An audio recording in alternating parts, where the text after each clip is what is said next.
ಸ್ನೇಹಿತರೆ, ಜ್ಯೋತಿಷ್ಯದಲ್ಲಿ ಗುರುವಿನ ಸ್ಥಾನಕ್ಕೆ ವಿಶೇಷವಾದಂತಹ ಮಹತ್ವ ಇದೆ. ಏಕೆಂದರೆ ಗುರು ಸಕಲ ಸೌಲಭ್ಯಗಳನ್ನು ನೀಡುವಂತಹ ಗ್ರಹವಾಗಿದೆ. ಜ್ಯೋತಿಷ್ಯದಲ್ಲಿ ಇದನ್ನು ಅತ್ಯಂತ ಶುಭ ಗ್ರಹ ಅಂತ ಕರೀತಾರೆ. ಹಾಗಾಗಿ ಗುರುವಿನ ಸಂಚಾರವನ್ನು ವಿಶೇಷವಾಗಿ ಪರಿಗಣಿಸಲಾಗುತ್ತೆ. ಅಂದಾಗೆ ಗುರು ಒಂದು ರಾಶಿಯಿಂದ ಮತ್ತೊಂದು ರಾಶಿಗೆ ಸ್ಥಾನವನ್ನು ಬದಲಾಯಿಸಲು 1 ವರ್ಷ ಸಮಯವನ್ನು ತೆಗೆದುಕೊಳ್ಳುತ್ತೆ. ಮೇ 14, 2025ರಂದು ಗುರು ಮಿಥುನ ರಾಶಿಗೆ ಪ್ರವೇಶವನ್ನು ಮಾಡಿದೆ. ಇದೀಗ ಜೂನ್ 2, 2026ರಲ್ಲಿ ಮಿಥುನ ರಾಶಿಯಿಂದ ಕಟಕ ರಾಶಿಗೆ ತನ್ನ ಸ್ಥಾನವನ್ನು ಬದಲಾಯಿಸುತ್ತೆ. ಗುರು ಕಟಕ ರಾಶಿಯಲ್ಲಿ ಉತ್ತುಂಗ ಸ್ಥಾನದಲ್ಲಿ ಇರುತ್ತೆ. ಈ ಸಮಯದಲ್ಲಿ ಜಾತಕದಲ್ಲಿ ಗುರುವಿನ ಸ್ಥಾನ ಉತ್ತಮವಾಗಿರುವಂತಹ ರಾಶಿಯವರಿಗೆ ಗುರುದೇವ ಸಂಪತ್ತು, ಸೌಕರ್ಯ, ಸವಲತ್ತುಗಳನ್ನು ರಾಜವೈಭವದೊಂದಿಗೆ ಅನುಭವಿಸುವಂತೆ ನೀಡ್ತಾನೆ. ಹಾಗೆ ಆರ್ಥಿಕತೆಯನ್ನು ಕೂಡ ಬಲಗೊಳಿಸ್ತಾನೆ. ಹಾಗಾದರೆ ಜೂನ್ 2ರಿಂದ ಯಾವ ರಾಶಿಯವರಿಗೆ ಗುರುವಿನಿಂದ ಒಳ್ಳೆಯ ಶುಭ ಫಲಗಳು ಸಿಗ್ತವೆ, ಗುರುವಿನಿಂದ ಯಾವ ಯಾವ ರಾಶಿಯವರಿಗೆ ಒಳ್ಳೆಯದಾಗುತ್ತೆ ಅನ್ನೋದನ್ನು ಇವತ್ತಿನ ವಿಡಿಯೋದಲ್ಲಿ ತಿಳಿಸ್ಕೊಡ್ತೀನಿ. ಹಾಗಾಗಿ ಈ ವಿಡಿಯೋನ ಎಲ್ಲೂ ಕೂಡ ಸ್ಕಿಪ್ ಮಾಡದೆ ಕೊನೆವರೆಗೂ ನೋಡಿ. ಹಾಗೆ ನೀವೇನಾದರೂ ಇನ್ನೂ ನಮ್ಮ ಚಾನಲ್ಗೆ ಹೊಸಬರಾಗಿದ್ದರೆ ದಯವಿಟ್ಟು ಈ ಕೂಡಲೇ ಸಬ್ಸ್ಕ್ರೈಬ್ ಮಾಡ್ಕೊಳ್ಳಿ. ಈಗ ಮೊದಲನೇದಾಗಿ ವೃಷಭ ರಾಶಿ. ವೃಷಭ ರಾಶಿಯ 3ನೇ ಸ್ಥಾನದಲ್ಲಿ ಪ್ರಯಾಣಿಸುತ್ತಿರುವಂತಹ ಗುರು ಹೊಸ ಪ್ರಯತ್ನಗಳಲ್ಲಿ ಯಶಸ್ಸನ್ನು ತಂದುಕೊಡ್ತಾನೆ. ದೀರ್ಘಕಾಲದಿಂದ ಅನಾರೋಗ್ಯದಿಂದ ಬಳಲ್ತಾ ಇರುವಂಥವ್ರಿಗೆ ಆ ಅನಾರೋಗ್ಯದಿಂದ ಮುಕ್ತಿಯನ್ನು ಕೊಡ್ತಾನೆ. ಆರೋಗ್ಯವನ್ನು ಕಾಪಾಡ್ಕೊಳ್ಳೋದಕ್ಕೆ ದಾರಿಯನ್ನು ತೋರಿಸ್ತಾನೆ. ಕೆಲಸದಲ್ಲಿ ಬಡ್ತಿ ಅಂದರೆ ಪ್ರಮೋಷನ್ನು ಅಥವಾ ಸಂಬಳದಲ್ಲಿ ಹೆಚ್ಚಳವನ್ನು ಕೂಡ ನೀವು ಕಾಣ್ಬೋದು. ನೀವು ಕುಬೇರ ಯೋಗವನ್ನು ಕೂಡ ಈ ಸಂದರ್ಭದಲ್ಲಿ ಕಾಣ್ತೀರಾ. ಮದುವೆಯಾದ ನಂತರ ಮಕ್ಕಳ ನಿರೀಕ್ಷೆಯಲ್ಲಿ ಇರುವಂಥವ್ರಿಗೆ ಕೂಡ ಒಳ್ಳೆಯ ಸುದ್ದಿ ಸಿಗುತ್ತೆ. ಮಕ್ಕಳ ದಾರಿಯಲ್ಲಿದ್ದಂತಹ ಸಮಸ್ಯೆಗಳು ಬಗೆಹರಿಯುತ್ತವೆ. ಹಾಗೆ ಮದುವೆಗೆ ಇದು ಸೂಕ್ತವಾದಂತಹ ಶುಭ ಸಮಯವಾಗಿರುತ್ತೆ. ನೀವು ದೇವಾಲಯ ದರ್ಶನಕ್ಕಾಗಿ ಆಧ್ಯಾತ್ಮಿಕ ಪ್ರಯಾಣವನ್ನು ಕೈಗೊಳ್ತೀರಿ. ಗುರುದೇವನ ದೃಷ್ಟಿಯಿಂದ ನಿಮ್ಮ ವ್ಯವಹಾರ ಮತ್ತು ವ್ಯಾಪಾರದ ಹಾದಿಗಳು ಬದಲಾಗ್ತವೆ. ಹಣದ ಹೂಡಿಕೆಗಳಲ್ಲಿ ನಿಮಗೆ 2 ಪಟ್ಟು ಲಾಭವಾಗುತ್ತೆ. ಎಲ್ಲ ರೀತಿಯ ರೋಗಗಳು ಕೂಡ ಗುಣವಾಗ್ತವೆ. ಜೊತೆಗೆ ಶತ್ರುಗಳ ಬಗ್ಗೆ ಮಾತ್ರ ನೀವು ಸ್ವಲ್ಪ ಜಾಗರೂಕತೆಯಿಂದ ಇರಬೇಕಾಗುತ್ತೆ. ಸಾಲವಾಗಿ ಹಣವನ್ನು ನೀಡುವ ಮೊದಲು 2 ಬಾರಿ ಯೋಚನೆಯನ್ನು ಮಾಡಿ ನೀಡುವುದು ತುಂಬ ಒಳ್ಳೆಯದು. ಈಗ ಕನ್ಯಾ ರಾಶಿ. ಕನ್ಯಾ ರಾಶಿಯ 11ನೇ ಮನೆಯಲ್ಲಿ ಗುರು ಸಾಕ್ತಾ ಇರ್ತಾನೆ. ಕನ್ಯಾ ರಾಶಿಯವರಿಗೆ ಈ ಸ್ಥಾನ ಸಾಕಷ್ಟು ಶುಭ ಫಲಗಳನ್ನು ತಂದುಕೊಡುತ್ತೆ. ದೀರ್ಘಕಾಲದಿಂದ ನಿಂತು ಹೋಗಿದ್ದಂತಹ ಕೆಲಸಗಳು ಮತ್ತೆ ವೇಗವನ್ನು ಪಡ್ಕತ್ತವೆ. ಅತ್ಯದ್ಭುತ ಲಾಭವನ್ನು ಇದರಿಂದ ನೀವು ನಿರೀಕ್ಷೆ ಮಾಡ್ಬೋದು. ಕುಟುಂಬದಲ್ಲಿ ನಿಮಗೆ ಎಲ್ಲರ ಸಹಕಾರ ಕೂಡ ಸಿಗುತ್ತೆ. ಮೇಲಧಿಕಾರಿಗಳ ಮೆಚ್ಚುಗೆಯನ್ನು ನೀವು ಕೆಲಸದ ಸ್ಥಳದಲ್ಲಿ ಪಡ್ಕೊತೀರಾ. ಆದಾಯದ ಹಾದಿಗಳು ಸುಗಮವಾಗ್ತವೆ. ನೆಮ್ಮದಿಯ ಜೀವನವನ್ನು ನಡೆಸ್ತೀರಾ. ಆರ್ಥಿಕ ಜೀವನ ಸಂತೋಷದಿಂದ ಕೂಡಿರುತ್ತೆ. ಅಲ್ಲದೆ ಮಕ್ಕಳ ಬಗ್ಗೆ ಇದ್ದಂತಹ ಚಿಂತೆಗಳು ದೂರವಾಗ್ತವೆ. ವಿದೇಶದಲ್ಲಿ ವ್ಯವಹರಿಸುವಂತಹ ಅವಕಾಶಗಳು ಕೂಡ ನಿಮಗೆ ಕೂಡಿ ಬರ್ಬೋದು.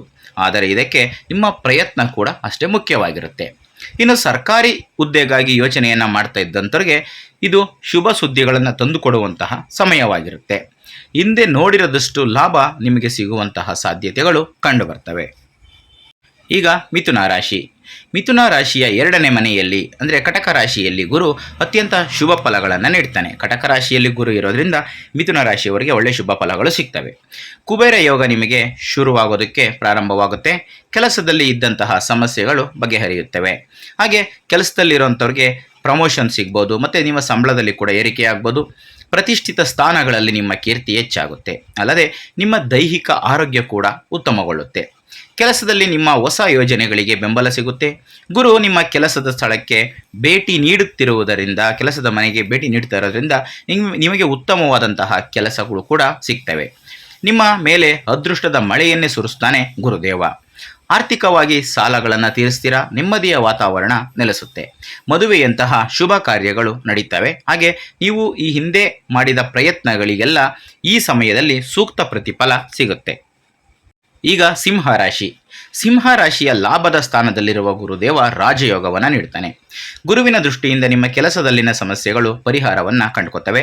ಕೆಲವರಿಗೆ ಉತ್ತಮ ಸಂಬಳದ ಉದ್ಯೋಗ ಕೂಡ ಸಿಗಬಹುದು. ಹಾಗೆ ಹೊಸ ಉದ್ಯೋಗ ಅವಕಾಶಗಳು ಕೂಡ ನಿಮಗೆ ಹುಡುಕೊಂಡು ಬರ್ತವೆ. ಯಶಸ್ಸು ನಿಮ್ಮನ್ನು ಹುಡುಕೊಂಡು ಬರುತ್ತೆ. ಕುಟುಂಬದ ವಾತಾವರಣ ಶಾಂತವಾಗಿರುತ್ತೆ. ಅಲ್ಲದೆ ಗುರು ಮನಸ್ಸಿಗೆ ಶಾಂತಿ ಮತ್ತು ಸಂತೋಷವನ್ನು ತರ್ತಾನೆ. ಹೊಸ ಜವಾಬ್ದಾರಿಗಳು ಕೂಡ ಹೆಚ್ಚಾಗಬಹುದು. ಗುರುವಿನಿಂದಾಗಿ ನೀವು ಮನೆ ಮತ್ತು ಭೂಮಿಯನ್ನು ಕೂಡ ಖರೀದಿಸಬಹುದು.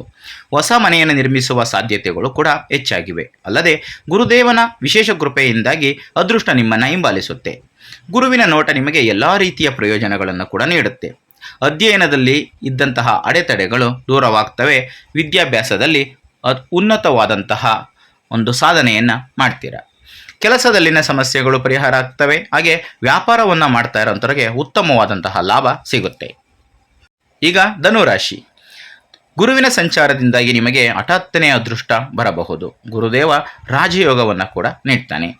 ಗುರುವಿನ ಅನುಗ್ರಹ ನಿಮಗೆ ಶುಭ ಖರ್ಚುಗಳನ್ನು ಮಾತ್ರ ಮಾಡಿಸುತ್ತೆ. ಕೆಲಸದ ವಿಷಯದಲ್ಲಿ ಕೆಲವು ಸಮಸ್ಯೆಗಳು ಉದ್ಭವಿಸುವ ಸಾಧ್ಯತೆ ಇದೆ, ಸ್ವಲ್ಪ ಎಚ್ಚರಿಕೆ. ಈ ಸಮಯದಲ್ಲಿ ನೀವು ಜವಾಬ್ದಾರಿಯಿಂದ ವರ್ತಿಸುವುದು ಕೂಡ ಅಷ್ಟೇ ಮುಖ್ಯ. ಗುರುವಿನ ಅನುಗ್ರಹ ನಿಮ್ಮ ಮೇಲೆ ನೇರವಾಗಿ ಬೀಳುವುದರಿಂದ ನೀವು ಸಾಕಷ್ಟು ಶುಭ ಫಲಗಳನ್ನು ಪಡ್ಕೊತೀರಾ. ಕೆಲಸದಲ್ಲಿ ನಿಮಗೆ ಬಡ್ತಿ ಸಿಗಬಹುದು, ಜೊತೆಗೆ ಸಂಬಳ ಕೂಡ ಹೆಚ್ಚಳವಾಗುವ ಸಾಧ್ಯತೆ ಇದೆ. ಖಾಸಗಿ ಸರ್ಕಾರಿ ಉದ್ಯೋಗದಲ್ಲಿ ಇರುವಂಥವ್ರಿಗೆ ಎರಡೇ ಹೋಗ್ಬೋದು, ಖಾಸಗಿ ಅಥವಾ ಸರ್ಕಾರಿ ಯಾವುದಾದ್ರೂ ಆಗಬಹುದು. ಉದ್ಯೋಗದಲ್ಲಿರುವವರಿಗೆ ನೀವು ಕೇಳಿದಂತಹ ಸ್ಥಳಕ್ಕೆ ವರ್ಗಾವಣೆ ಸಿಗುವ ಸಾಧ್ಯತೆ ಇದೆ. ನಿಮಗೆ ಬಡ್ತಿ ಮತ್ತು ಸಂಬಳ ಏರಿಕೆಯಾಗುತ್ತೆ, ಅಲ್ಲದೆ ಆದಾಯ ಅಪಾರವಾಗುತ್ತೆ. ಇದಲ್ಲದೆ ಶುಭ ವಿಷಯಗಳು ಒಟ್ಟಿಗೆ ಬರ್ತವೆ, ಹಾಗೆ ಶುಭ ಘಟನೆಗಳು ಕೂಡ ಸಂಭವಿಸ್ತವೆ. ಸ್ನೇಹಿತರೆ, ಇದಿಷ್ಟು ಇವತ್ತಿನ ವಿಡಿಯೋದಲ್ಲಿನ ಮಾಹಿತಿ. ಈ ಮಾಹಿತಿ ಇಷ್ಟ ಆದಲ್ಲಿ ಈ ವಿಡಿಯೋಗೆ ಒಂದು ಲೈಕ್ ಕೊಡಿ, ಹಾಗೆ ವಿಡಿಯೋನ ಶೇರ್ ಮಾಡೋದನ್ನು ಯಾವುದೇ ಕಾರಣಕ್ಕೂ ಮರಿಬೇಡಿ. ಇಂಥದ್ದೇ ಮಾಹಿತಿಗಳಿಗಾಗಿ ನಮ್ಮ ಚಾನಲನ್ನು ಸಬ್ಸ್ಕ್ರೈಬ್ ಮಾಡಿಕೊಂಡು ಪ್ರತಿನಿತ್ಯ ನೋಡ್ತಾ ಇರಿ. ಮುಂದಿನ ವಿಡಿಯೋದಲ್ಲಿ ಮತ್ತೆ ಸಿಗ್ತೀನಿ. ಎಲ್ರಿಗೂ ಕೂಡ ಒಳ್ಳೆಯದಾಗಲಿ. ಧನ್ಯವಾದಗಳು.